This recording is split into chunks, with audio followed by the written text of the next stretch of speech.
Hoy vamos a empezar a hablar de normas jurídicas.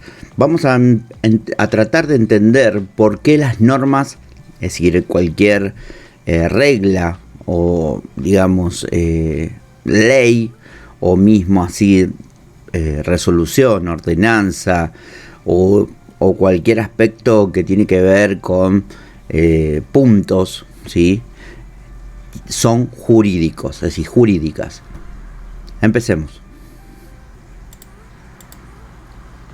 En una definición rápida, norma jurídica es la regla que regula el comportamiento de los individuos en la sociedad y cuyo incumplimiento se encuentra sancionado por el propio ordenamiento.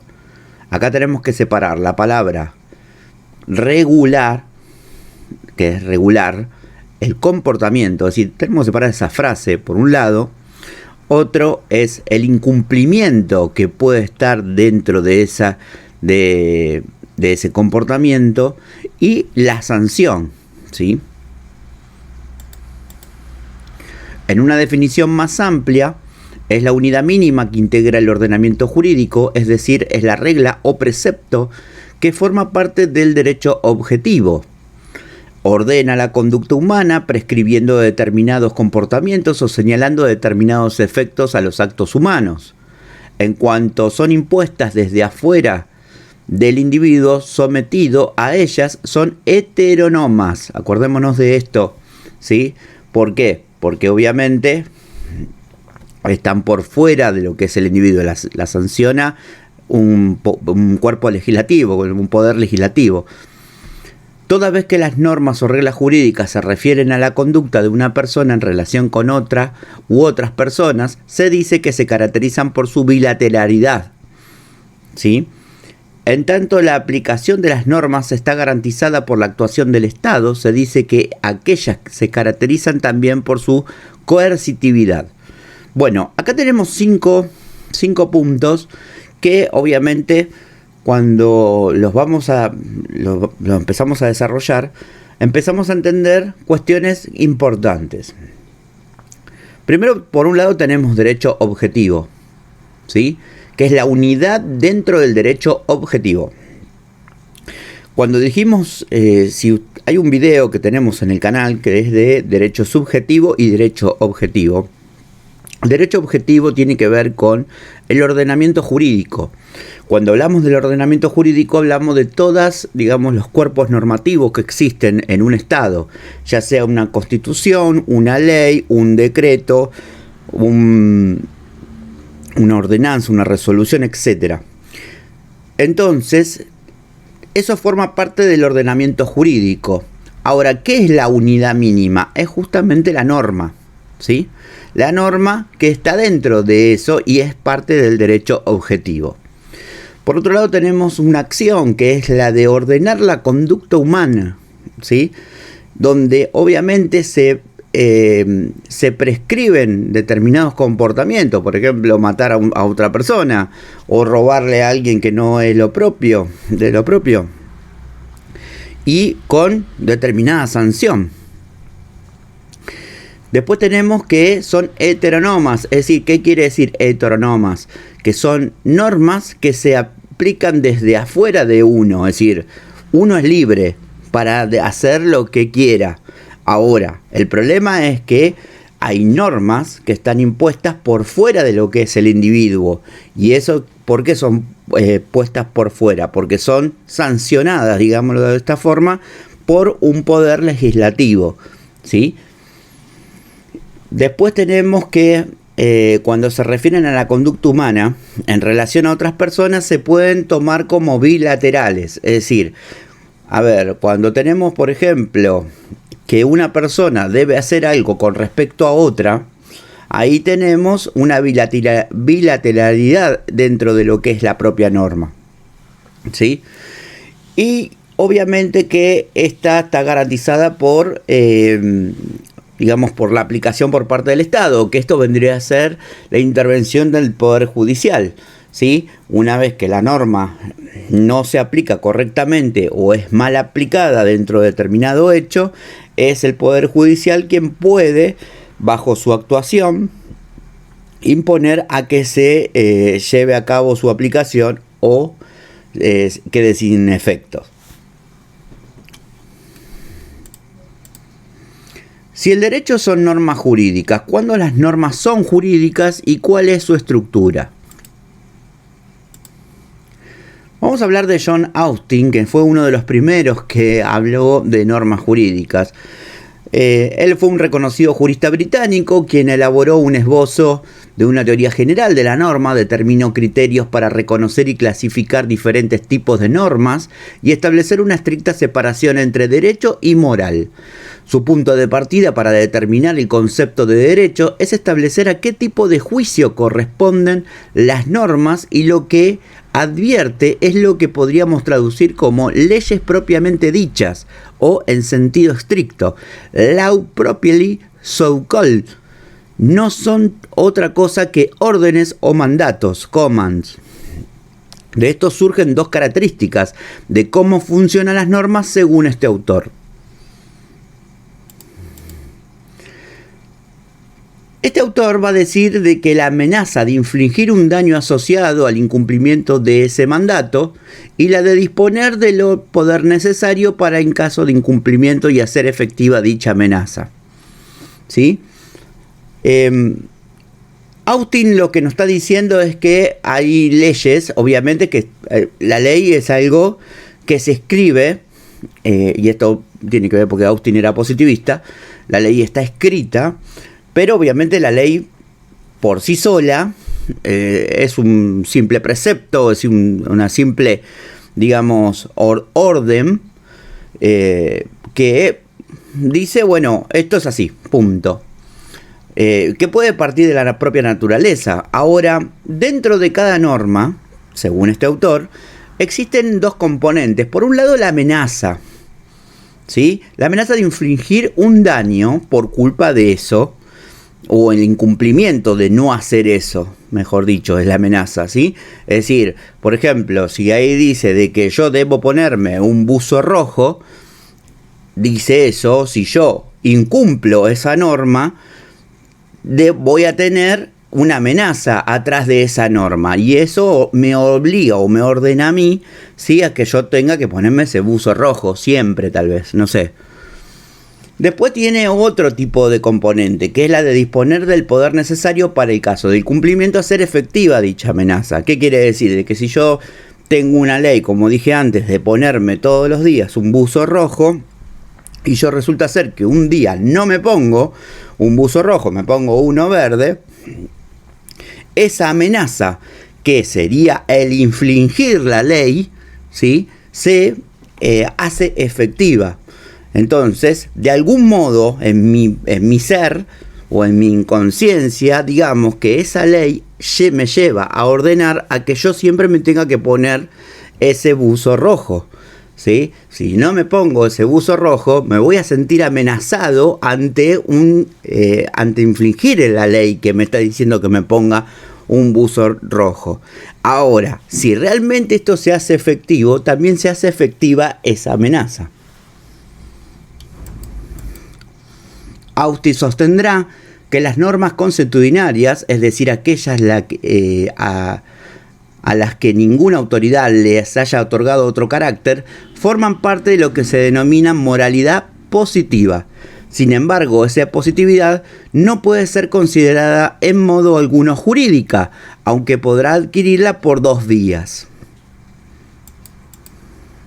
En el primer caso, si una costumbre es elevada a rango de ley mediante su aprobación mediante los mecanismos legislativos institucionalmente previstos, y por otro lado el segundo, cuando haya sido efectivamente adoptada como fundamento de decisiones judiciales.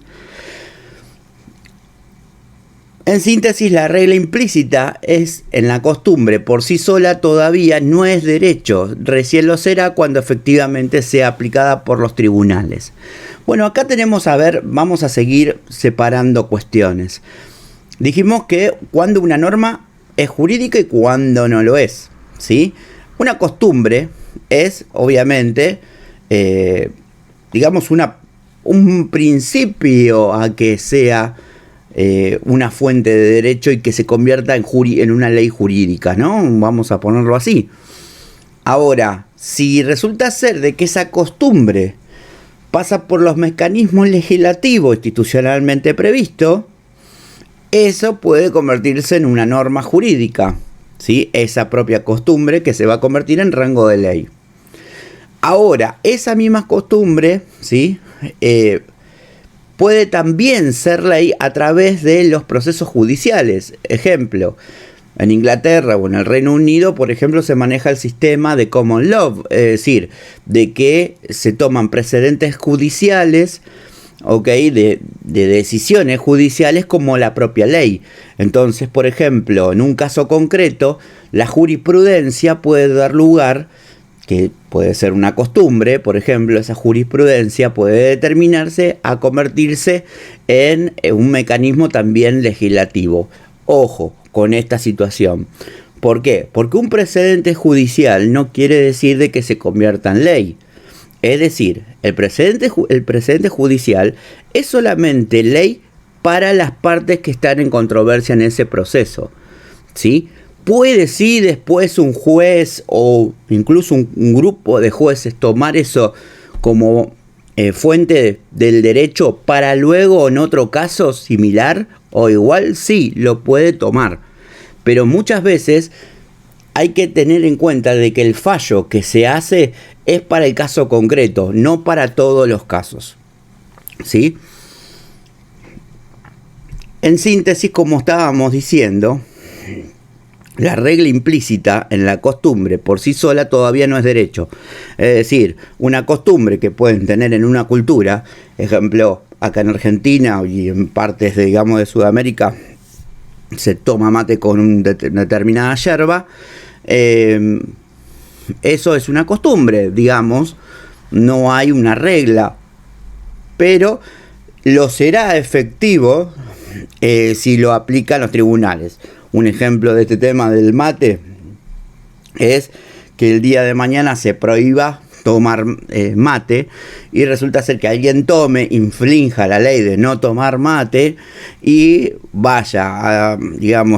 se presente a la justicia de porque no puede tomar mate, si puede tomarlo por determinada circunstancia, y ese fallo de parte de la justicia diga que le permite tomar mate. Bueno, entonces ahí puede llegar a convertirse, ya sea por rango de ley debido en el proceso legislativo a decir pueden tomar mate, la gente puede tomar mate con determinada yerba, como puede la justicia decir no, esta persona puede tomar mate porque la ley es injusta para lo que sea, ¿sí?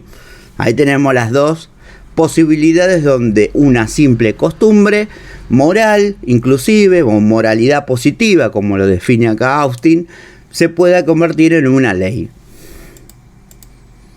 La tesis de Austin, conocida como imperativismo, se limita a establecer el criterio de identificación de aquellos que se denominan derecho, que se encuentra entonces en el hábito de los ciudadanos de obedecer a un soberano, ante el riesgo cierto de sufrir el mal con que nos amenaza en caso de incumplimiento. Bueno, volviendo a esta cuestión de que decimos de que hay solamente dos procesos en el cual una costumbre, una costumbre cultural, una moralidad, algo se puede convertir en ley o en un precedente judicial, que es un caso concreto que se aplica, ¿sí? Digámoslo de esta forma, el derecho tiene esta particularidad de que cada ley que se sanciona o mismo cada ley que emana, digamos, del poder legislativo, para este autor tiene un aspecto de amenaza, ¿sí? ¿Por qué? Porque si no se lleva a cabo ese cumplimiento de lo que la ley dice, siempre va a estar la sanción al respecto por ese incumplimiento. Entonces, siempre se va a decir de que hay un riesgo cierto, es decir, hay un riesgo dentro de la ley que hace sufrir el mal con que nos amenaza en caso de incumplimiento, ¿sí? Y él ahí habla de imperativismo, es decir, el derecho, o mejor dicho, un Estado manda a través de la ley, lo cual no está mal, ¿sí? Porque digamos, de alguna forma el Estado debe tener, gobernar a través de la ley. El problema es el imperativismo que pone. ¿Por qué? Porque si a mí el Estado no me permite, hay una realidad que, por ejemplo, no sé cuánto se habla en todos los aspectos. Uno sabe que existe la Constitución por un lado y otro el sistema democrático. Y la Constitución viene a ser una ley que restringe mucho lo que es el sistema democrático. Y sin embargo, las constituciones son democráticas. Ahora, ¿cuál es el aspecto que sucede en ese lugar? Es que uno no es libre del todo, ¿sí? ¿Por qué? Porque uno no tiene el libre albedrío, es decir, uno no tiene la posibilidad de dañar a otro sin que nadie le diga nada. Dañar a otro, matar a otro, robar, etc. No es libre de todo eso. Sí es libre, obviamente, de transitar, es libre de vivir en su propio domicilio, de tener sus bienes, de poder amar, de poder casarse, de poder tener familia, de poder viajar, de irse de vacaciones, de trabajar, de tener salud. ¿Sí? Uno es libre de un montón de cosas, pero eso no quiere decir que la libertad que uno tiene es absoluta. ¿Qué no lo hace absoluta y la hace relativa? Una constitución, por ejemplo. ¿Por qué? Porque la constitución viene a poner leyes que regulan esos comportamientos que no son debidos para un Estado, ¿sí? Y esos comportamientos que no son debidos para un Estado, obviamente, al incumplirse, tienen determinadas sanciones. Ahora, este autor, cuando habla de imperativismo, es que la ley del Estado es como un imperio. Es decir, que somete a toda la persona, o a cualquier persona, a obedecer esa ley. Discutible o no, es una opinión de un autor y la verdad que tiene cierta lógica un poco lo que dice.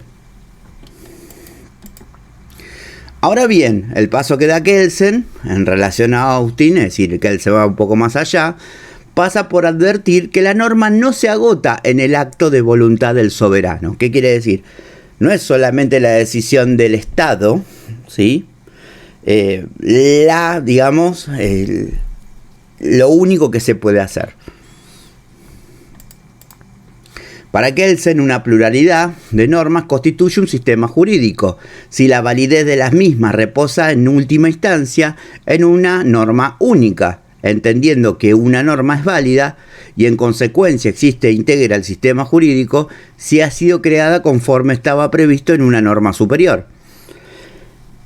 Kelsen lo que está tratando de decir muchas veces es que existen muchas normas, obviamente, y hay un sistema de prelación de normas. El sistema de prelación de normas tiene que ver con la jerarquía que esas normas tienen para determinadas situaciones. Cuando yo hablo de constitución, obviamente que la constitución no dice no hay que matar o no se puede matar. No, la constitución dice o enuncia cuál es la norma, ¿sí?, que va a contener esa otra norma que cabe a la sanción, ¿sí? Por ejemplo, la Constitución va, a través de un artículo, va a decir de que el Poder Legislativo será el que tenga facultad de emitir el Código Penal, que el Código Penal va a decir que ante determinado hecho o determinada acción tipificada antijurídica y culpable se va a aplicar determinada sanción. Entonces, tenemos un sistema jurídico y ese sistema jurídico, ¿sí?, se va a estar conformado en una pirámide, la famosa pirámide de Kelsen, ¿no?, donde tenemos una norma superior, que en Argentina, por ejemplo, es la Constitución y los tratados internacionales con jerarquía constitucional de derechos humanos. Y después vamos a tener las leyes, ¿sí?, las leyes, que hay, primero están los tratados de integración, luego están las leyes especiales, luego está la ley común, y luego vamos a tener los decretos, que obviamente están los de necesidad de urgencia, los decretos regulados, los delegados, y después de eso tenemos resoluciones, circulares, etc. Eso es lo que tenemos que tener en cuenta cuando hablamos de un sistema jurídico en el cual tenemos un montón de normas y una gran pluralidad de normas que obviamente todas esas normas van a estar, digamos, abocadas a la Constitución, a la norma primaria o a los tratados, ¿sí? Por eso siempre hay que tratar de entender esta cuestión. Hay mucha gente que va a decir que los códigos están por encima de la Constitución, y eso es totalmente nulo, porque obviamente el que regula el código es la Constitución, ¿sí? Y ahí está el punto donde un sistema en realidad jurídico se presenta. Pero bueno, es algo para tenerlo en cuenta. Hans Kelsen, de 1881 a 1973, fue un jurista y filósofo austríaco de origen judío. Nos va a decir que las normas jurídicas tienen la estructura de un juicio, es decir, un enfoque lógico. Me detengo acá para solamente decirle, acuérdense de esto de juicio. Según enseña la lógica, el juicio es una relación de conceptos hecha de cierta manera que consta de 3 elementos. Según el ejemplo, el automovilista sobrepasa los 80 km por hora, debe pagar una multa. ¿Qué tiene Kelsen? Dice que hay un sujeto, un predicado y una cópula. El sujeto, llamado en supuesto, hipótesis, antecedente, condición, hace referencia a un determinado hecho, en nuestro ejemplo, el caso del exceso de velocidad. El predicado, denominado disposición o consecuencia jurídica, es decir, hace referencia a hechos de conducta. Ejemplo, el pago de una multa lo tendrá que lugar en el caso de haberse realizado el supuesto normativo. Y la cópula, relación de las dos anteriores, consecuencia jurídica. ¿Qué es lo que dice Kelsen? Kelsen dice de que la norma es un juicio que tiene 3 elementos, ¿sí? Es un juicio que tiene 3 elementos, es decir, sucede algo, ¿sí? Por ejemplo, en este caso, un sujeto sobrepasa los 80 km por hora. Entonces tiene un debe, que es el predicado, ¿sí? Que tendrá que pagar una multa, ¿sí? En el caso de haberse realizado un supuesto normativo, es decir, si resulta ser que la persona podía ir a más velocidad, no tendrá que pagarlo. Pero supongamos de que hay un lugar donde hay que no se puede ir a más de 80 km por hora. Bueno, esta persona va a más de 80 km por hora, entonces tiene un deber. Por un lado estamos hablando de un sujeto y por otro lado un predicado. Cuando hacemos una conjunción de esas dos situaciones, tenemos una cópula, es decir, la relación de ambos se produce una consecuencia jurídica. Entonces eso es para Kelsen un juicio, que eso es la norma. Ahora bien, como juicio, analizado por la lógica y de acuerdo según Kelsen, se pueden clasificar en una de las siguientes clases. Por ejemplo, tenemos en un lado los juicios del ser o enunciativos, que son meramente enunciativos, es decir, afirman algo respecto del sujeto. Este tipo de juicio es propio de las ciencias naturales y los sociológicas. Este es el punto que yo creo que tenemos que distinguir con Austin. Nosotros decíamos que Austin decía que solamente la norma era imperativa, era algo que tenía dentro una amenaza y ante el incumplimiento de esa norma que estaba impuesta, ¿sí? Ante el incumplimiento, esa amenaza se hacía efectiva. Bueno, Kelsen va más allá. Kelsen va a decir de que, a ver, primero hay unos juicios del ser. Juicios del ser que son normas que pueden proveer propias de la naturaleza. Es decir, tipo de juicios que son propios de las ciencias naturales y de las sociológicas. En tanto como es la conducta humana, fruto de la experiencia, en función de los hechos físicos o de la observación de lo social.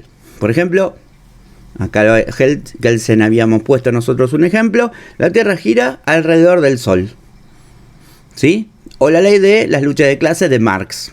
Esas son meramente leyes, pero son leyes que tienen que ver con juicios del ser.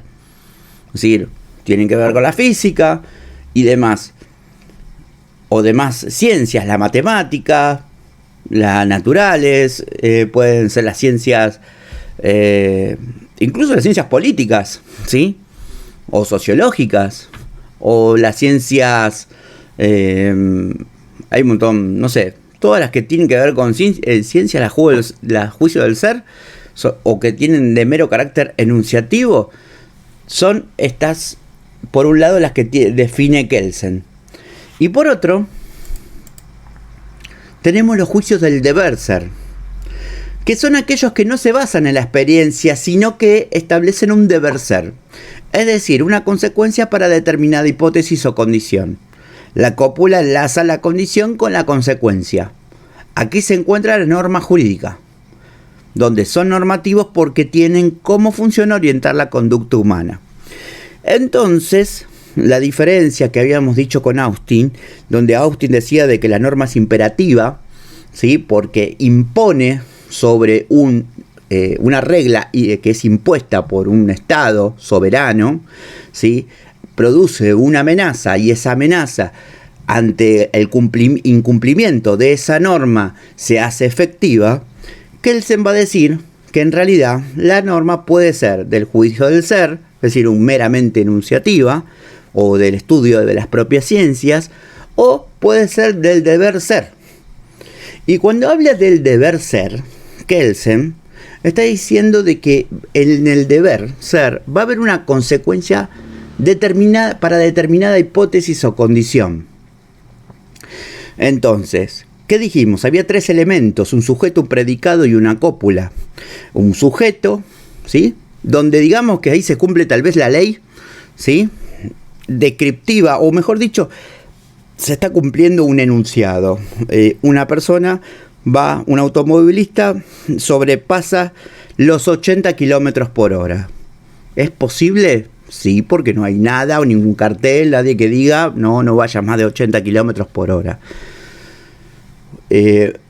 Ahora después hay un predicado que dice: si supera los 80 kilómetros por hora, deberá pagar una multa. La conjunción de esos dos enunciados es la cópula, y eso es la norma jurídica. Entonces, ahí tenemos que separar ese tipo de lo que es el juicio del ser y el juicio del deber ser. Ahora bien, si la norma jurídica tiene la estructura de un juicio, es decir, la relación entre una hipótesis o un supuesto hecho y una consecuencia jurídica, de manera que la concurrencia de ciertas circunstancias determina la aplicación del mandato establecido por la ley, dicho juicio puede ser categórico, hipotético y disyuntivo. Vamos abriendo un poco más el abanico, ¿no? Es decir, ya dijimos que tenemos juicio del ser y juicio del deber ser. Ahora estamos diciendo que si una norma jurídica, que es un juicio del deber ser, puede ser categórico, hipotético o disyuntivo. Hipotético. Kelsen enuncia una fórmula. Si es A, entonces debe ser N. Si P, entonces Q. Es otra manera de decirlo, ¿sí? Esta es una forma lógica, es decir, una manera de expresar un juicio. Esta fórmula parte de la hipótesis para llegar a la consecuencia. Cuando decimos si es A, entonces debe ser N, ¿sí? Estamos diciendo de que si supera los 80 kilómetros por hora, entonces se debe pagar una multa, ¿sí? Si superó los 80 kilómetros por hora, entonces deberá pagar una multa. Deberá o deber ser, ¿sí? Esa es la fórmula lógica del hipotético. El hipotético es un caso que no está, que no existe, Si yo mato a una persona, me corresponden de 8 a 25 años de prisión.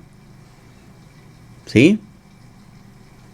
Si uno da la muerte a una persona, le corresponden 8 a 25 años de prisión. En el Código Penal argentino. ¿Sí? Eso es un juicio hipotético. Porque yo maté a una persona, no. Ahora, si yo mataría a una persona, me corresponde una sanción de 8 a 25 años de prisión. Este es el punto. Ahora, categórico. Es el que no establece condición alguna, deber ser P, por ejemplo. Estas normas encierran un mandato u orden. Estos juicios pueden ser formulados positivamente. Debes pagar tal impuesto. O en forma negativa, no debes robar. Yo antes les dije de que según Austin estaba la norma que tenía como implícitamente la amenaza, ¿sí? Donde si se infligía, se hacía efectiva la amenaza. Bueno, acá Kelsen lo describe de otra forma. Acá Kelsen dice, esto debe estar escrito, yo debo pagar mis impuestos, ¿sí? Y por otro lado, yo no puedo no puedo violar la propiedad privada. Esas son normas, ¿sí? No puedo violar la propiedad privada. Son normas. Obviamente que atrás de eso, independientemente, va a haber una sanción, tal vez si no cumplo con alguna de esas dos normas. Pero esa es la categórica. La norma que me dice qué hacer y qué no hacer. La hipotética es la que me dice que si yo hago algo, tengo tal consecuencia. Y después tengo la disyuntiva. A ver, Cosio sostiene que la norma es un juicio disyuntivo. Critica a Kelsen porque parece desconocer el valor ontológico de la norma secundaria. Su propuesta de estructura lógica de la norma es la siguiente. Dado A, debe ser P. Dado no P, debe ser S. Este autor critica a Kelsen porque al desconocer el valor ontológico a la norma secundaria, resulta que el deber jurídico y la facultad correlativa no tienen un lugar intrasistemático en la norma jurídica, con lo que se demuestra que el esquema kelseniano es incompleto. Ejemplo, si yo tengo un deber jurídico determinado, el de cumplir el servicio militar, es porque una norma lo establece. En síntesis, el esquema lógico de la norma jurídica debe contener todos los elementos que encontramos en la experiencia jurídica. Esto significa lo siguiente, y acá prestemos atención. Dado un hecho con su determinación temporal, debe ser la prestación por un sujeto obligado frente a un sujeto pretensor. O dada la no prestación, es decir, la transgresión, debe ser la sanción por un funcionario obligado ante la comunidad pretensora. Traté de relatarles esto sin, obviamente, frenarme, porque quiero tratar de ir al ejemplo directamente para que se entienda. Cosio va a decir de que hay algo más allá, ¿sí?, de un juicio categórico y un hipotético. Va a decir que es más allá de lo que Kelsen propuso por norma primaria con una norma secundaria. Va a decir que es más allá el deber ser, ¿sí? Va a decir que va a haber otro deber ser tal vez, ¿ok? ¿Y esto cómo lo define en este ejemplo? Kelsen dice que dado un hecho con su determinación temporal, supónganse, vamos a poner el ejemplo del servicio militar, ¿sí? Juan Pérez debe cumplir con el servicio militar, digamos, durante todo el periodo del año 2024, ¿sí? Debe ser la prestación, es decir, debe obviamente que cumplirse por un sujeto obligado, que es Juan Pérez, frente a un sujeto pretensor, es decir, quien lo cita, ¿sí?, a concurrir, a presentarse, digamos, en determinado lugar para cumplir esta función. Supónganse de que Juan Pérez no va, no se presenta, es decir, incumple, transgrede. Tal vez le equipa una sanción, no sé, día de arresto por no cumplir con el servicio militar. ¿Y dónde se hace esa sanción? Esa sanción la tiene que imponer quien está ahora, ¿sí?, como siendo por el pretensor. ¿Sí? Entonces, Cosio, ¿qué nos dice? De que Cosio dice, hay un juicio categórico, ¿sí?, que es, por ejemplo, dado un hecho con su determinación temporal, de la prestación, mejor dicho, ahí está el juicio categórico. Está el deber ser, que es, también tiene acá, digamos, si entonces A, si A, entonces, si es A, entonces Q, ¿sí? Tenemos ahí el juicio hipotético, pero también tenemos otro deber ser, ¿sí?, que si no se da esa prestación, tenemos entonces otro deber ser. Es optativo, es decir, no es optativo, perdón, son opcionales. ¿Qué sucede? Si yo cumplo, tengo determinada consecuencia.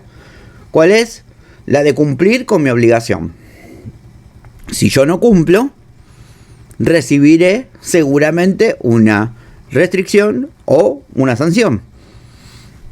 Y esa es lo disyuntivo que le marca Cosio a Kelsen. ¿Sí? Les recomiendo que traten de agarrar este ejemplo, que es genial, y traten de separar qué vendría a ser la parte que Kelsen enuncia y cuál sería la parte que enuncia Cosio. Pero también se le puede sumar a Austin a esto, porque Austin decía de que la norma es imperativista, es decir, que el deber ser sería imperativo. Entonces, si yo no cumplo porque inconscientemente yo me siento amenazado y yo no me presento, ¿sí?, si yo no me presento, la amenaza se hace efectiva, es decir, voy a recibir una sanción. Por eso, esto es derecho positivo, son positivistas estos autores, y obviamente que se puede llegar a reflejar una similitud entre los tres, pero son tres formas de ver las cosas, uno distinto a otro, y otro que va más allá de lo que dice el último, lo que dice el anteúltimo. El juicio disyuntivo se compone de dos juicios hipotéticos enlazados por la conjunción disyuntiva o, constituyendo una sola estructura unitaria. ¿Qué quiere decir? O yo cumplo o no cumplo. Si cumplo, no sucede nada. Si no cumplo, tendré otro deber ser. ¿Sí? La primera parte del juicio, conceptuándolo de la conducta lícita, Cosio la denomina endonorma, norma secundaria de Kelsen. La endonorma vendría a ser la norma secundaria de Kelsen. Y la segunda parte, conceptualización de la conducta ilícita, por lo tanto de la sanción, se la llama perinorma, la norma primaria. Es decir, que para que Cosio, digámoslo de esta forma, el juicio categórico, que vendría a ser la norma primaria, ¿sí?, que es la sanción, esa vendría a ser la perinorma para Cosio. ¿Ok? Y para Cosio, lo que sería la endonorma sería el juicio hipotético de Kelsen.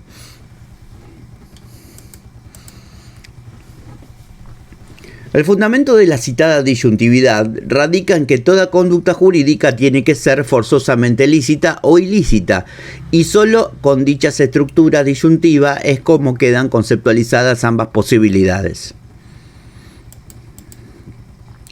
Por último, cabe aclarar que la estructura disyuntiva explicada es válida para cualquier clase de norma jurídica, inclusive la norma penal.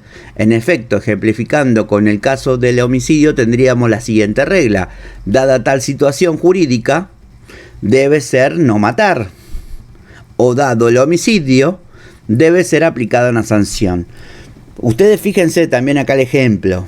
Tenemos, dada situación jurídica, debe ser no matar. Por ejemplo, yo manejo un vehículo y respeto los semáforos, ¿sí? ¿Por qué respeto los semáforos? Para no matar a alguien, obviamente, porque tal vez la gente está cruzando la calle. ¿sí? O yo manejo con prudencia un vehículo justamente para no tener accidentes y no matar a nadie, ¿ok? Ahora, ¿qué pasa si yo cruzo en rojo y se da y mato a una persona? Entonces se debe aplicar una sanción, pero siempre dentro del mismo hecho. Es decir, uno está siempre ante la situación de cometer un delito, entendiendo lo que está diciendo Cosio. Es decir, uno puede ir por el camino de decir, bueno, yo manejo tranquilamente, porque uno tiene la intención de manejar tranquilamente y que no le pase nada. Pero supongamos que por obligado, no sé, uno lamentablemente, imprudentemente sigue pisando el acelerador y pasa en rojo y justo una persona estaba cruzando la calle y lo atropella y lo termina matando. Ya no se cumple ese deber ser de que tal situación jurídica de que yo salí y manejé, no maté. Ahora se cumple otra. Dado que maté, debo tener una sanción. ¿Sí? Esa es la disyuntividad que está mencionando Cosio. La estructura lógica de la norma jurídica corresponde a la de juicio dado el supuesto jurídico, es decir, un hecho antecedente señala a otro hecho, no como algo que ocurrirá necesariamente, sino como algo que debe ser. Bueno, espero que les haya servido. Recuerden siempre que acá tenemos a Austin, a Kelsen y a Cosio, positivistas. Ellos hablan de la norma escrita, ¿sí? Y ellos van a decir, en diferentes niveles, obviamente, la definición de norma jurídica. Recuerden de lo que hablamos de Austin, recuerden lo que hablamos de Kelsen y hasta dónde va Cosio, ¿sí? Es importante que tengamos esto presente para todo tipo de trabajo que tengamos que hacer, ya sea como estudiante de derecho para entender el derecho, como abogado, ¿sí? Para dónde tenemos que defender a nuestro defendido, o también, ¿por qué no acusar a aquellos que hayan dañado a nuestro cliente? Como también si somos operadores de la justicia, mejor no, del Poder Judicial, ¿no? Sí, porque operadores de justicia también son los abogados, del Poder Judicial en cuanto a ser juez o ser fiscal. Tener en cuenta cómo la norma trabaja. ¿Sí? Bueno, suscríbanse al canal de YouTube para más videos de derecho y criminalística. Estamos haciendo una recorrida con la incorporación de muchos videos al canal. Próximamente vamos a tener una página nueva de internet. Ya después les voy a comunicar cuál es la dirección para que puedan allá encontrar material. No se olviden de suscribirse, como les dije antes. Vean nuestros videos, recuerden que son videos simplemente informativos, no son prueba de nada, no son libros, no son textos, sirve solamente de complemento a lo que ustedes están estudiando, ¿sí? O necesitando. Nos estamos viendo en la próxima, muchas gracias, mi nombre es Facundo, chau chau.